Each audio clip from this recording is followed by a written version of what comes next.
So something I try to do, especially nowadays, whenever I'm reviewing something, is to give them credit if they try something a bit different. In anime, there's so many isekais. The thing that's like an isekai, where they're in a fantasy world that's basically a video game, but technically it's not an isekai because the person doesn't come from another world, or really poorly written high school rom-coms, or really poorly written mecha, or the semi-dystopia where there's some secret organization that does something that's always exactly the same. If someone's doing something that's at least somewhat different from that, then they get points, because it probably took more than 5 seconds to come up with it. And I think Amagi Park is a good example of this. Does it succeed in doing everything it set out to do? No. But it does most of what it set out to do, and it is kind of an interesting experience. So I will give it a lot of credit, if just for that, and it's a pretty good show in general. So basically, the premise of this is very Japanese. So this fantasy magical realm collapses or something, and the inhabitants of it have to come into our world, and they exist off of magic that comes from people having fun. So to this end, and so they can pay for stuff like food, they set up an amusement park, the Amagi Brilliant Park. But by the start of the series, things have started to kind of turn into a disaster. There's not enough people going to the park.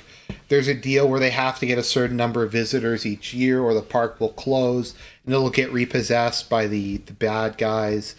And everyone's going to gradually die off from the lack of magical energy. They're also in constant financial trouble. So they come to a guy named Kanye, and yes, he is named after Kanye West. We have Kanye Sento, who's named after 50 Cent, and Latifah, who's named after Queen Latifah, as our three main characters. What any of this has to do with a amusement park staffed by magical people in Japan, I don't really know. I guess Kanye is kind of talented and narcissistic, like Kanye West. But I don't really know. So Sento recruits Kanye, and she's like, look, none of us know what the hell we're doing. We want you to take over the park and run it like a proper business, which he eventually agrees to do. Because like he's a bit of a narcissist, but he's not really a bad guy at all. And he wants to A, prove that he can succeed, and B, help out where he can, largely because he feels bad for Latifah because she's a really nice girl. And Sento's really hot and he wants to impress her. At least that's my interpretation of it. So it's kind of funny because a lot of this show focuses on park management, which I actually really enjoyed because, like I said, it's something different. I kind of like when they focus on the business or the technical aspects or how these things actually function. Because it makes me feel like I'm playing Roller Coaster Tycoon or Jurassic Park Evolution. And I like those games, so I like an anime that feels like that. So he immediately tries to whip the people into shape, and a lot of them are just kind of complete, like, whack jobs because they're weird animals or other sort of crazy creatures. Something I appreciate is kind of the main mascot, Mothel, is voiced by Tiffany Grant, Asuka's voice actor, which is nice. It's always nice to see people, like, who you wouldn't expect in something. It's like how Spike Spencer was randomly in Devil Survivor as one of the main characters. And I was just like, why is Shinji telling me that we need to escape from Tokyo because angels are going to destroy it in 7 days? So he starts whipping people into shape. Initially, they really dislike Kanye. They think he's an asshole. Just because most of them are fuck-ups and they aren't doing their jobs very well. But he starts to try to professionalize them. He drops the admittance fee to 30 yen, which is basically nothing because they just need to get an absurd number of people through in a very short period of time. They don't have any other options. So the episodes are just kind of based upon them finding more magical stuff in the park or dealing with particular issues, trying to get sponsorships, trying to deal with financial trouble. Like there's an episode where they decide to sell off half the land in the park so that they can finance everything, trying to do advertising, all that kind of stuff. And I just really liked all of it. The interactions between the characters are a lot of fun. There's kind of a lot of variety. My issue is when they try to do the slice of life kind of school scenes, they just fall really flat to me. And I think Greg Ayres is in this, and he plays I think he plays an incel.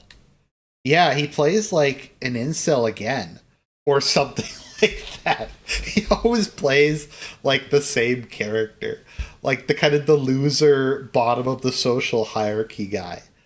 Um, so Greg Ayres is in this too, so that immediately gets another couple of points because I love Greg Ayres. He just has such a distinctive voice. So the school parts I found were just kind of boring. The park parts were I think were really kind of the highlight of the show. And it does get pretty tense once you get to the end of it, and you're trying to wonder, are they going to get the number of people they need to keep the park going?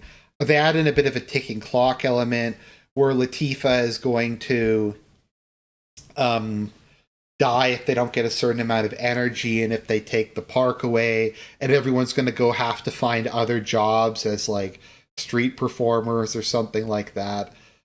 So it kind of comes up to a pretty satisfying conclusion.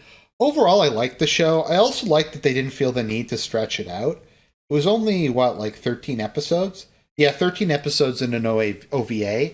So credit where credit's due and not having to, like, try to put in padding. It's a pretty concise show. I think it's the OVA, or the last episode, where they're trying to put together a viral video for the park, which I actually thought was pretty funny because some of them want to put in sexploitation, some of them want to put in action adventure, and they just wind up making this like abomination video. But because it's so bad, it winds up going viral anyways.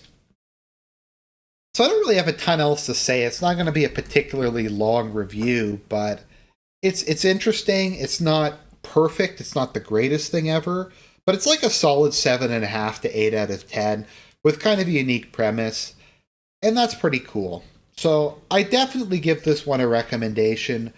Once again, it's not the best thing of all time, but it's far from being bad.